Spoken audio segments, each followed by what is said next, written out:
마음이 주인이다. 재능이란 자기 자신을 믿는 것이다. 자신의 생각을 믿는 것, 자신이 진실이라 여기는 것이 다른 모든 사람들에게도 진실일 것이라고 믿는 것, 이것이야말로 비범한 재능이다. 그대 마음속에 숨겨두었던 확신을 말하라.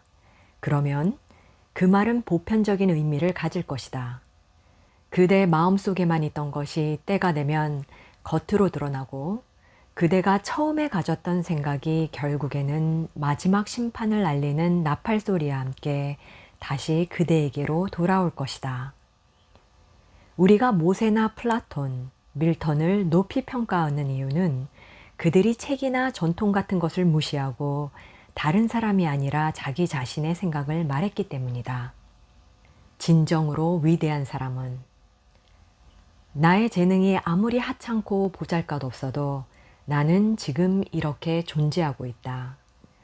그러므로 스스로 확신을 얻기 위해서 혹은 동료들에게 확신을 주기 위해서 나에 대해 어떤 부차적인 증거도 할 필요가 없다. 그러므로 스스로 확신을 얻기 위해서 혹은 동료들에게 확신을 주기 위해서 나에 대해 어떤 부차적인 증명도 할 필요가 없다. 내가 관심을 가져야 할 문제는 사람들이 나를 어떻게 생각하느냐가 아니라 내가 해야 할 일이다. 이것은 일상생활에서나 영적인 삶에서나 똑같이 어렵지만 중요한 것과 하찮은 것을 구분하는 훌륭한 기준이 되어준다. 세상의 견해를 쫓아 사는 것은 쉬운 일이다. 홀로 자신의 생각만을 쫓아 사는 것도 쉽다. 그러나 위대한 사람들은 군중 한가운데 있으면서도 더없이 온화하게 독립적이고 우아한 삶을 유지한다. 나를 구원하는 것은 나 자신이다. 사람은 자기 일에 온 마음을 쏟고 최선을 다할 때 괴로움을 잊고 쾌활해진다. 다른 어떤 것도 우리에게 평화를 주지 못한다. 구원은 누가 가져다 주는 것이 아니다. 내가 나를 믿지 않는 한 우리에게는 어떤 영감도, 창조도, 희망도 없다. 나를 기만하는 것은 나 자신이다.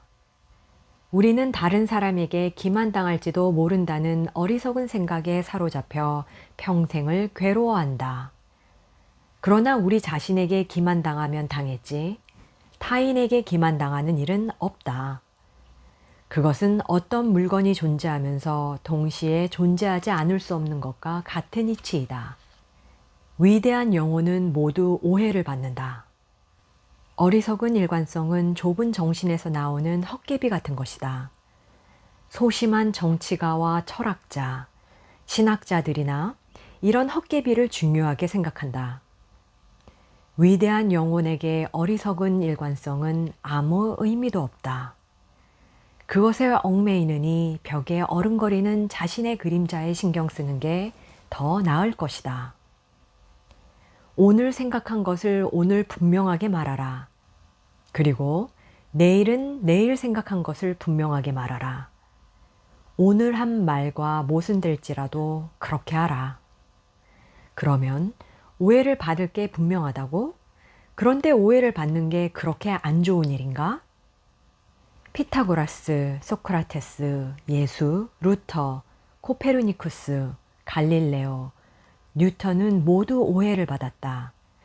지금까지 존재했던 사람들 중에서 순수하고 지혜로운 영혼들은 모두 오해를 받았다. 나를 괴롭히는 힘은 내가 만들어낸 것이다. 나는 어떤 설교보다도 예배 전에 고요한 교회를 더 좋아한다. 사람들은 모두 자신만의 성역과 신전 속에서 더없이 초연하고 차분하고 순결해 보인다. 그러나 우리의 침잠이 무의식적이어서는 안 된다. 영혼을 고양시키는 것이어야 한다.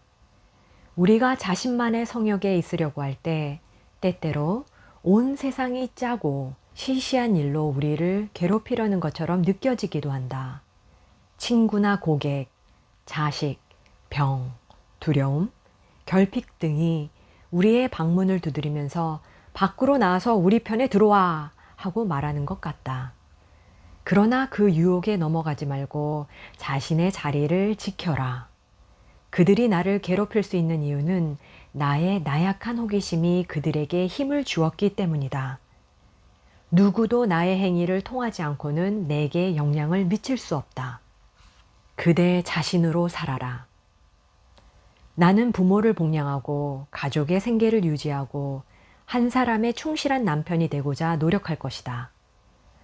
하지만 전에 없던 새로운 방식으로 이런 관계들에 충실할 것이다. 나는 당신들의 관습에 따르지 않을 것이다.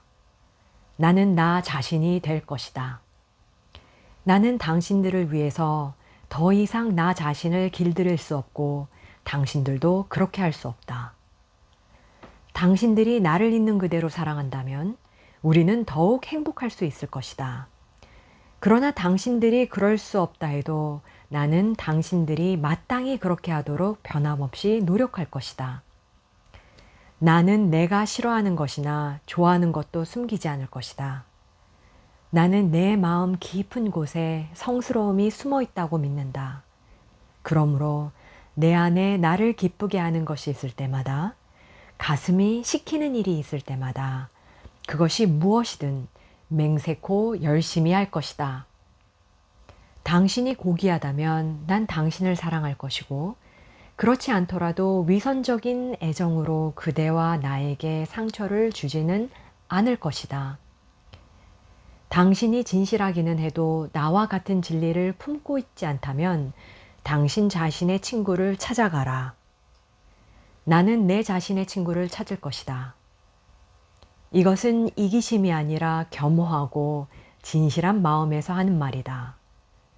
아무리 오랫동안 거짓 속에서 살았더라도 당신과 나, 그리고 모든 인간이 궁극적으로 관심을 갖는 것은 진실 속에서 사는 것이다. 우리는 홀로 설 수 있고 홀로 서야 한다. 우리는 서로에게 의지하는 버드나무가 아니다. 우리는 홀로 설 수 있고 홀로 서야만 한다. 자신에 대한 믿음이 확고하면 그 속에서 새로운 힘이 생겨난다.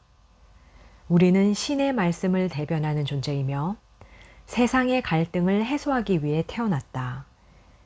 그러므로 우리는 다른 것에 의존하는 것을 부끄러워해야 한다. 법률과 책과 우상과 관습들을 창밖으로 내던지고 자기 생각에 따라 당당하게 행동하라. 그러면 사람들은 더 이상 우리를 동정하지 않고 오히려 고마워하고 존경할 것이다. 이런 가르침을 주는 스승이야말로 인간의 삶에 빛을 되찾아주고 인간의 이름을 모든 역사에 길이 남길 것이다. 그대 안의 작은 거장을 존중하라. 우리는 시인이나 현자가 보여주는 천상의 광해를 찾는 대신 우리 내면으로 시선을 돌려 우리 안에 있는 반짝이는 불빛들을 알아보고 관찰할 줄 알아야 한다. 그런데 우리는 자신의 생각이 자신의 것이라는 이유로 제대로 살펴보지도 않고 무시해버린다. 그러다가 자신이 무시한 자신의 생각을 천재들의 작품에서 발견하게 된다. 자신의 생각이 가까이 할 수 없는 위험을 안고 우리에게 되돌아온 것이다. 위대한 예술 작품들이 우리에게 가르쳐주는 가장 감동적인 교훈은 이런 것이다. 사람들이 온통 반대편에서 소리칠 때일수록 자신의 자연스러운 느낌을 흔들림 없이 고수하라. 그렇지 않으면 내일 어느 낯선 사람이 나타나 우리가 항상 생각하고 느껴왔던 것을 제법 아는 척하며 그럴듯하게 말하고 우리는 결국 부끄러운 마음으로 다른 사람을 통해 우리 자신의 생각을 받아들이게 될 것이다. 그대의 마음이 모두의 마음이다. 믿어라. 그대가 들어야 할 말이 있다면 반드시 그대의 귓가에 울릴 것이다. 모든 속담, 모든 책, 모든 격언 중에서 그대에게 위안이 되고 도움이 되는 말은 직접적으로든 우회적으로든 그대에게 다가올 것이다. 그대가 담대하고 부드러운 가슴으로 좋아하는 모든 친구들이 그대를 품에 안을 것이다. 그대의 마음이 모두의 마음과 같기 때문이다. 자연 어디에도 문이나 담장, 경계선은 없다. 마치 지구의 물이 전부 하나의 바다를 이루고 자세히 보면 썰물과 밀물이 하나인 것과 같은 이치이다.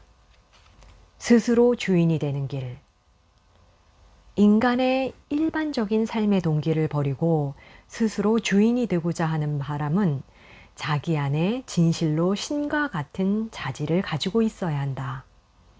숭고한 마음과 신념에 찬 의지, 선명한 통찰력이 있어야 한다. 그러면 진정으로 자기에게 교리가 되고 사회가 되고 법이 될 것이다.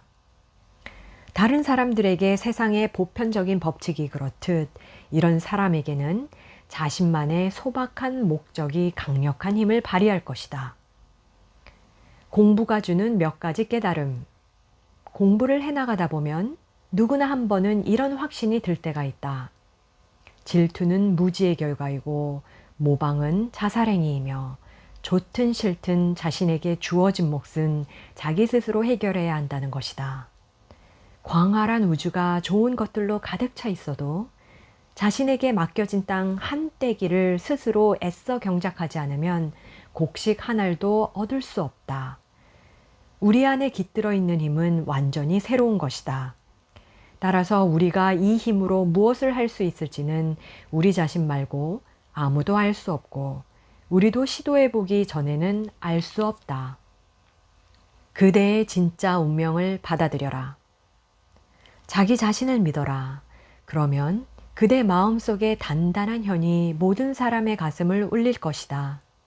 신의 섭리가 그대를 위해 마련해둔 자리, 동시대인으로 구성된 사회와 그곳에서 일어나는 모든 일의 연결고리를 받아들여라. 위대한 사람들은 언제나 그렇게 해왔고 어린아이처럼 순순히 시대정신에 자신을 내맡겼다. 그리고 자신의 마음속에 절대적으로 신뢰할 만한 것이 있고 그것에 따라 행동하며 그것이 자신의 존재 자체를 지배하고 있다는 것을 보여주었다.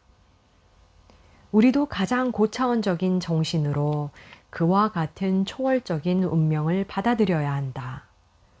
병약자나 미성년자처럼 안전한 곳에 숨어 있거나 혁명 직전에 도망치는 겁쟁이가 되어서는 안 된다.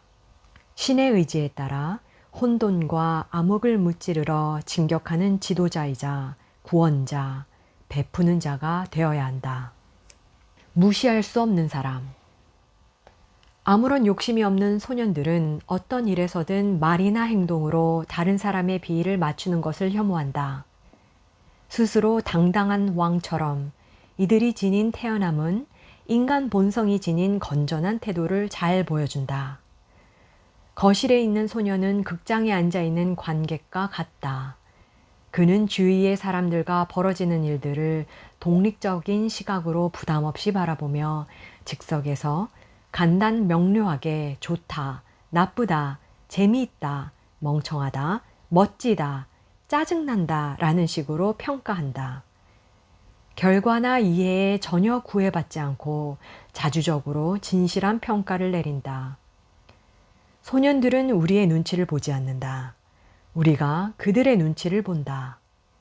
우리는 자의식이라는 감옥에 갇혀 있기 때문이다. 소년들처럼 거침없이 말하거나 행동하는 순간 우리는 죄인처럼 수많은 사람들에게 동정과 증오의 대상이 된다.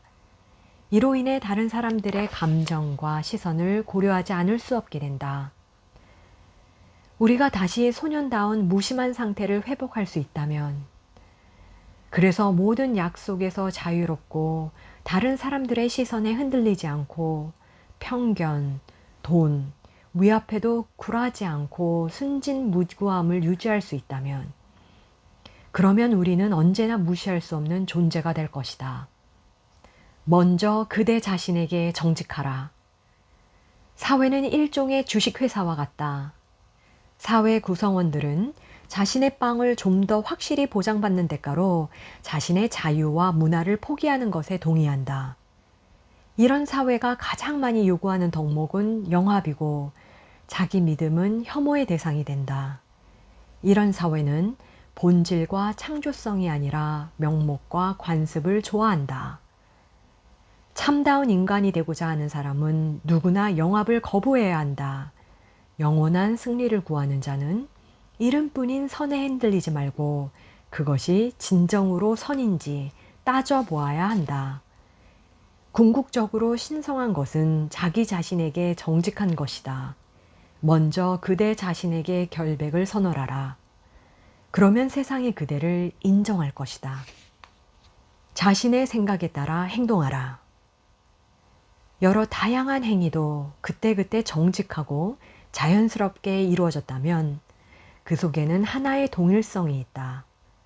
모두 다른 것처럼 보여도 각각의 행위들이 동일한 의지에 따라 조화를 이루게 된다. 조금 거리를 두고 높은 차원에서 생각해 보면 다양성은 보이지 않는다. 아무리 훌륭한 배도 바람에 따라 수없이 방향을 바꾸며 지그재그로 향해야 한다. 하지만 멀리서 보면 배의 행로는 대체로 직선을 그린다. 우리가 진정성을 가지고 있다면 우리의 행위는 스스로 설명이 되고 우리의 다른 행위들도 더불어 설명이 될 것이다. 그러나 영합은 어떤 것도 설명해 주지 못한다. 그러니 자신의 생각에 따라 행동하라. 그러면 자신의 생각에 따라 했던 이제까지의 행동들이 이제 그대 자신을 정당화해 줄 것이다. 미덕의 힘은 시간이 흐를수록 강해진다. 오늘 내가 다른 사람들의 시선을 의식하지 않고 단호하게 옳은 일을 할 수 있다면 이미 과거에 옳은 일을 많이 해두었을 것이다. 과거의 옳은 일이 지금의 나를 정당화해 주기 때문이다. 지금 옳은 일을 하라.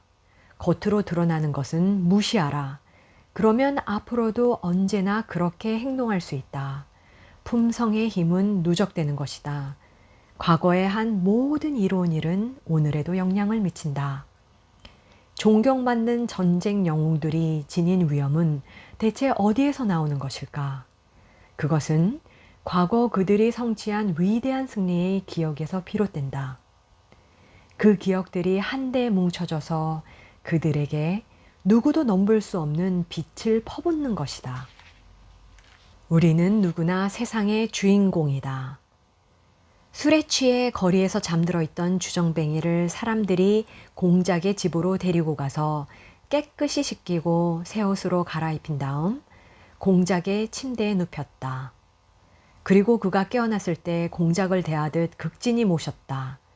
그러자 주정뱅이는 그동안 자신이 제정신이 아니었다는 것을 깨달았다.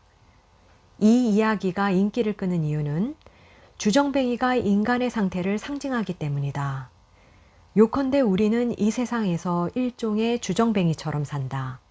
그러다가 문득 정신을 차리고는 자신이 공작임을 알게 된다. 장미와 인간. 내 방 창문 밑에 핀 장미는 이전에 피었던 장미에 대해서 자기보다 아름다운 장미에 대해서 아무런 말도 하지 않는다. 그저 있는 그대로 존재할 뿐이다. 신과 더불어 오늘을 산다. 그러므로 장미에게 시간이라는 것은 없다. 다만 장미가 있을 뿐이다. 존재하는 어느 순간에도 장미는 완전하다.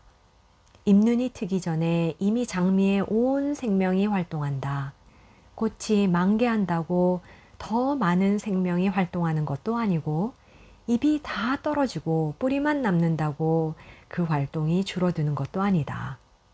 어느 순간에나 한결같이 장미의 본성은 만족을 느끼고 자연을 만족시킨다. 그러나 인간은 행복을 미래로 미루거나 과거의 추억 속에서 산다. 현재에 사는 법을 모른다.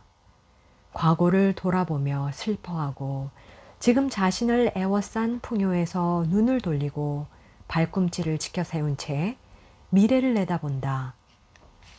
장미처럼 시간을 초월해서 자연과 더불어 현재에 살지 않는다면 인간은 행복할 수도 강해질 수도 없다. 더 중요한 기준. 우리가 재산에 의지하거나 정부에 의지하는 것은 자기를 신뢰하는 마음이 부족하다는 증거이다. 인간은 오랜 세월 외부 대상에만 의존했기 때문에 종교나 학문, 정치 제도를 재산의 보호자로 여기게 되었다. 그래서 우리는 제도에 대한 공격을 싫어한다. 제도에 대한 공격이 곧 자기 재산에 대한 공격이라고 느끼기 때문이다. 또한 우리는 품성이 아니라 소유한 것을 근거로 사람을 평가한다. 그러나 교양인은 자기의 본성은 귀중히 여기는 반면 자기의 재산에 대해서는 부끄러워한다. 특히 그 재산이 어떤 우연에 의해 유산이나 증여 또는 범죄를 통해 얻은 것이라면 더 부끄럽게 여긴다. 그대 스스로 그대의 기둥이 되어라. 외부의 의존 대상들을 모두 떨쳐버리고 홀로 설 때 비로소 강해지고 승리할 수 있다. 우리가 내건 깃발 아래 지연병이 한 명 도착할 때마다 우리는 그만큼 약해진다. 다른 사람에게서 아무것도 구하지 말라. 모든 것을 스스로 하라. 그러면 무한한 변화 속에서 그대의 유일하고 확고한 기둥이 곧 그대를 에워싸고 있는 모든 것들을 떠받쳐 줄 것이다. 힘이란 우리 내부에서 생기는 것이다. 우리가 약한 것은 자기의 내부가 아니라 외부에서 도움을 구하기 때문이다. 이것을 깨닫고 주저없이 자기의 생각에 자신을 맡긴 채 몸을 곧게 펴고 자신의 손과 발을 움직이는 사람은 기적을 이룰 것이다. 두 발로 땅을 딛고 서 있는 사람이 물구나무 서기를 선 사람보다 강한 것과 같은 이치이다. 신에게나 인간에게나 환영받는 사람. 불만은 자신에 대한 믿음이 부족할 때, 의지가 약할 때 생긴다.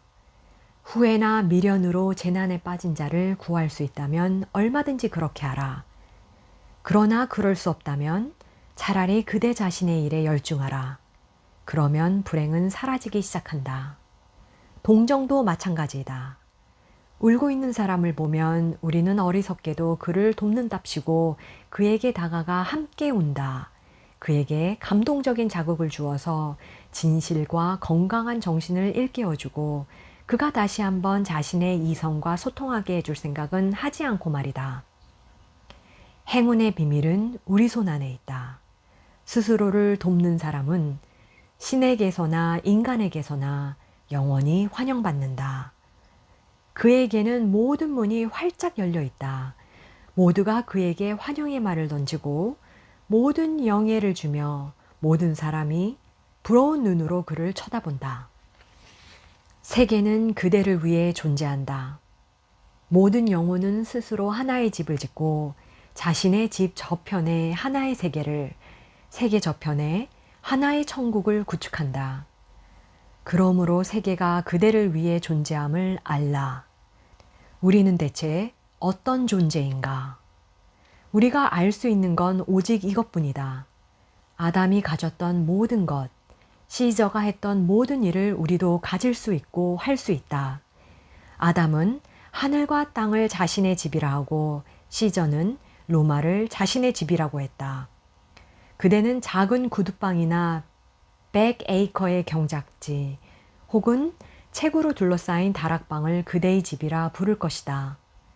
비록 근사한 이름은 없더라도 그대의 영토도 아담이나 시저의 영토만큼 훌륭하고 조금도 부족하지 않다. 그러니 그대 자신의 세계를 구축하라.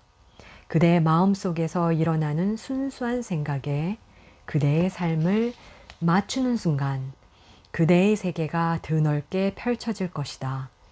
영혼이 그대 마음속으로 흘러 들어오는 순간 모든 것 속에서 혁명이 일어날 것이다. 인간이 세계의 주인공인 이유. 학자가 인간과 세계 사이에 존재하는 놀라운 일치성을 간과하면 과학은 충분한 인간성을 획득할 수 없다. 인간이 세계의 주인공이기 때문이다. 하지만 그것은 인간이 가장 뛰어난 존재이기 때문은 아니다. 인간은 모든 크고 작은 일들 속에서 스스로 자신을 발견하기 때문이다. 모든 산의 지층 속에서, 모든 새로운 색채의 법칙 속에서, 관찰이나 분석을 통해 알게 된 대기의 역량 속에서, 천문학적인 사실들 속에서 인간은 자기 자신을 발견하기 때문이다. 주체적인 인격체로 홀로 서라. 인내하고 인내하라. 모든 선한 것, 모든 위대한 것의 그림자를 친구 삼고 그대 자신의 무한한 생명에 대한 통찰을 위안 삼아 우주의 원리를 연구하고 전달하며 타고난 재능을 발현하고 세계를 변화시키는 것을 자신의 일로 받아들여라. 이 세계에서 하나의 주체적인 인간으로 서지 못하는 것은 수치스러운 일이다. 하나의 인격체로 평가받지 못하고 각자 이루어내야 할 고유한 결실을 맺지 못하고 몇백 명이나 몇천 명으로 이루어진 어떤 분파나 당의 일원으로서만 인식되는 것은 수치스러운 일이다. 북이니 남이니 하는 식으로 우리의 의견이 지리학적으로 구분되는 것은 수치스러운 일이다.